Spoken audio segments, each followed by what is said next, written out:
Hello मित्रों, नमस्ते, good morning. स्वागत है તમારું ગુજરાત ગવર્મેન્ટ એકેડમીની ઓફિશિયલ યુટ્યુબ ચેનલમાં।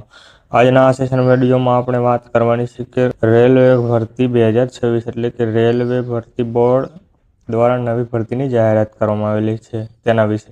જાહેરાત ક્રમાંક વિશે વાત કરીએ તો CEN 04/2026 રહેવાની છે। તેના પગાર ધોરણ, લાયકાત, ત્યારબાદ પોસ્ટ મુજબ લાયકાત અને પગાર, પોસ્ટ મુજબ જગ્યા અને સિલેક્શન પ્રક્રિયા, આ તમામ મુદ્દા વિશે આપણે આ ટોપિકમાં વાત કરીશું। તેના પહેલાં વાત કરીએ જો તમામ ભરતીને લગતી માહિતી માટે તમારે ગુજરાત ગવર્મેન્ટ એકેડમીની ઓફિશિયલ યુટ્યુબ ચેનલને સબસ્ક્રાઇબ કરો અને બેલ આઇકનને ઓન કરી દો। વિડીયોને લાઇક કરો અને તમારા દોસ્તો સુધી શેર કરો અને કોમેન્ટ કરીને જણાવો કે વિડીયો તમે ક્યાંથી જોયા। આવી જ અવનવી માહિતી માટે બન્યા રહો ગુજરાત ગવર્મેન્ટ એકેડમીની સાથે। તો ચાલો દોસ્તો, વધારે સમય ખરાબ કર્યા વગર હવે આપણે વિગતે વાત કરીએ આજના ટોપિક વિશે। તો દોસ્તો, વિડીયોમાં બન્યા રહો। ભારતીય રેલવે ભરતી 2026 રેલવે ભરતી બોર્ડ એટલે કે RRB દ્વારા જાહેરાત કરવામાં આવેલ છે। હાલમાં જ ઉપર આ ભરતી પ્રક્રિયા હાથ ધરવામાં આવેલી છે। જાહેરાત ક્રમાંકની વાત કરીએ તો CEN 04/2026।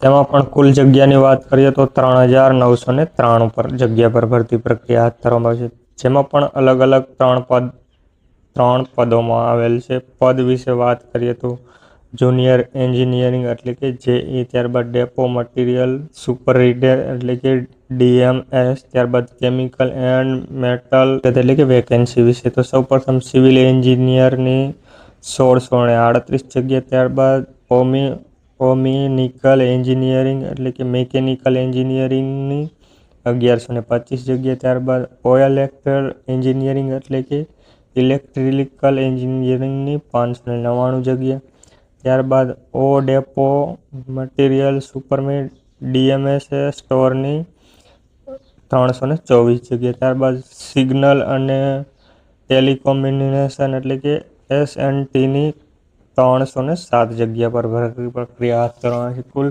આ પ્રમાણે અલગ અલગ જગ્યા રહેવાની છે। ત્યારબાદ વાત કરીએ પદ પ્રમાણે શૈક્ષણિક લાયકાત એટલે કે એજ્યુકેશન વિશે તો જુનિયર એન્જિનિયરિંગ એટલે કે સિવિલની છે તે સિવિલ એન્જિનિયરિંગમાં 3 વર્ષનો ડિપ્લોમા અથવા તો BE કે BTech કરેલ હોવું જોઈએ, BTechની ડિગ્રી હોવી જોઈએ। ત્યારબાદ નંબર 2 પર જુનિયર એન્જિનિયરિંગ એટલે કે મેકેનિકલ માટે મેકેનિકલ પ્રોડક્શન ઓટોમોબાઈલ એન્જિનિયરિંગમાં ડિપ્લો અથવા તો તેના સમકક્ષ ડિગ્રી હોવી જોઈએ। ત્યારબાદ જુનિયર એન્જિનિયરિંગ એટલે કે ઇલેક્ટ્રિકલ માટે ઇલેક્ટ્રિકલ એન્જિનિયરિંગ અથવા તો તેના સંબંધિત સબ ટ્રેડમાંથી ડિપ્લોમા અથવા તો તેના સમકક્ષ કોઈપણ ડિગ્રી ધરાવતા હોવા જોઈએ। ત્યારબાદ આગળ વાત કરીએ જુનિયર એન્જિનિયરિંગ એટલે કે ST વિશે તો ઇલેક્ટ્રોનિકલ instrument, computer science, IT diploma અથવા તો તેના સમકક્ષ ડિગ્રી ધરાવતા હોવા જોઈએ। ત્યારબાદ વાત કરીએ ડેપો મટીરિયલ સુપરિન્ટેન્ડન્ટ એટલે કે DMSમાં તો કોઈ પણ શાખામાંથી એની ડિસ્ક્રિપ્શનમાંથી એન્જિનિયરિંગ અથવા તો ડિપ્લોમાની ડિગ્રી ધરાવતા હોવા જોઈએ। હવે વાત કરીએ મહત્વની તારીખો વિશે વાત કરીએ તો જાહેરાત થવાની તારીખ એટલે કે જો આ ભરતી પ્રક્રિયા ક્યારે જાહેર થઈ છે તો 13 ઓગસ્ટ અને 2026। અરજી કરવાની શરૂઆતની તારીખ એટલે કે 14 ઓગસ્ટ 2026। અરજી કરવાની છેલ્લી તારીખ વિશે વાત કરીએ તો 13 સપ્ટેમ્બર 2026ને રાત્રે 12 વાગ્યા સુધી તમે ઓનલાઈન અરજી કરી શકશો। ફી ભરવાની વાત કરીએ તો ફી ભરવાની છેલ્લી તારીખ 15 સપ્ટેમ્બર 2026ને રાત્રે તમે 12 વાગ્યા સુધી ફી ભરી શકશો ઓનલાઈન। હવે વાત કરીએ વય મર્યાદા એટલે કે એજ લિમિટ વિશે તો ન્યૂનતમ એટલે કે ઓછામાં ઓછી 18 વર્ષ અને મહત્તમ એટલે કે વધારેમાં વધારે 33 વર્ષ, જે તમારી 1 જાન્યુઆરી 2027ના રોજ આ પ્રમાણે ઉંમર હોવી જોઈએ। અને આના ઉપરાંત નિયમ મુજબ અનામત કેટેગરી જેવા કે OBC, SC, ST, EWSના ઉમેદવારો માટે સરકારના અધિનિયમ પ્રમાણે કેન્દ્ર સરકારના નિયમ અનુસાર ઉંમરમાં છૂટછાટ મળવાપાત્ર થશે।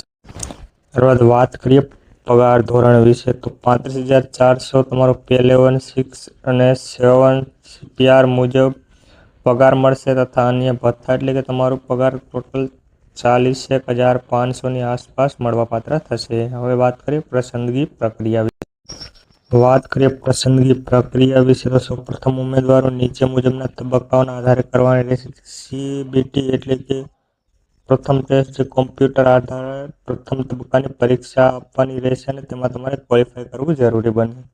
ત્યારબાદ CBT2 એટલે કે બીજા તબક્કાની પરીક્ષા આપવાની રહેશે જે ટેકનિકલ વિષયોના આધારિત એટલે કે ટેકનિકલ વિષયોના આધારિત હશે. આ બંને પરીક્ષા કમ્પ્લીટ કરો ત્યારબાદ તમારું દસ્તાવેજ ચકાસણી એટલે કે ડોક્યુમેન્ટ વેરિફિકેશન આવશે. ત્યારબાદ તબીબી પરીક્ષણ એટલે કે મેડિકલ આવશે અને ત્યારબાદ ફાઇનલ મેરિટ આવશે. જો તેમાં તમારું સિલેક્શન થયું તો તમારી નોકરી આ રેલવેમાં પાકી છે. વાત કરીએ જરૂરી ડોક્યુમેન્ટ વિશે તો ઓનલાઈન ફોર્મ ભરવા માટે જો ડોક્યુમેન્ટ અપલોડ કરવા માટે નીચે પ્રમાણે છે. સૌપ્રથમ પાસપોર્ટ સાઇઝનો ફોટો, ત્યારબાદ ઉમેદવારની સહી, જાતિનું પ્રમાણપત્ર જેવા કે SC ST ઉમેદવાર માટે, ત્યારબાદ ધોરણ 10ની માર્કશીટ અથવા તો પ્રમાણપત્ર, ત્યારબાદ એન્જિનિયરિંગ ડિપ્લોમા અથવા તો ડિગ્રી સર્ટિફિકેટ, ત્યારબાદ આધાર કાર્ડ, અન્ય પ્રમાણપત્ર જેવા કે અન્ય ઓળખપત્ર જેવા કે વોટર ID કાર્ડ એટલે કે ચૂંટણી card, PAN card, driving licence અથવા તો પાસપોર્ટ. ત્યારબાદ OBC ઉમેદવારો માટે નોન ક્રિમિનલ જે OBC NCL છે તે, EWSના ઉમેદવારો માટે આર્થિક રીતે પછાત અને નબળા વર્ગ માટે આવક અને સંપત્તિનું પ્રમાણપત્ર. ત્યારબાદ દિવ્યાંગ માટે એટલે કે ફિઝિકલ રીતે જે હેન્ડીકેપ છે દિવ્યાંગ માટે જે 40% કે તેથી વધુ દિવ્યાંગતા ધરાવતા હોય તેવા એટલે કે સમક્ષ અધિકારીનું તમારે આ અંગેનું પ્રમાણપત્ર. ડિસ્ચાર્જ સર્ટિફિકેટ આ છે માજી સૈનિકો એટલે કે એક્સ આર્મીમેનને લાગુ પડે છે. અને આ અંગેની ઓનલાઈન અરજી કરવા માટેની વેબસાઇટ આપણે આપણા આ યુટ્યુબ વિડીયોમાં ડિસ્ક્રિપ્શનમાં આપી દીધું જેથી તમને વધારે તકલીફ ના થાય.